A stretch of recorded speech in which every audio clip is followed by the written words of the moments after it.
महाराष्ट्राला अवकाळी पावसानं झोडपून काढलंय। गारपीट आणि अवकाळी पावसानं पिकांचं नुकसान झालंय। शनिवारी सांगलीत छाटणी झालेल्या द्राक्ष बागांचं नुकसान केल्यानंतर काल गारपिटीनं नाशिक आणि धुळ्यातल्या शेतकऱ्यांना अडचणीत आणलंय। नाशकातल्या अनेक भागात गारपीट आणि अवकाळी पाऊस काल झाला।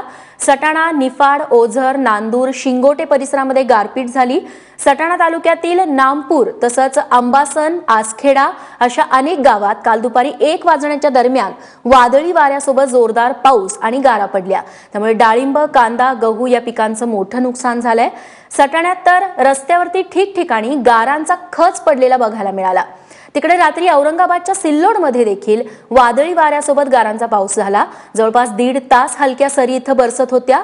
सध्या लग्नसराईचा माहोल सगळा आहे आणि त्यामुळे काल अचानक झालेल्या पावसानं लग्न समारंभात देखील धावपळ उडालेली बघायला मिळाली।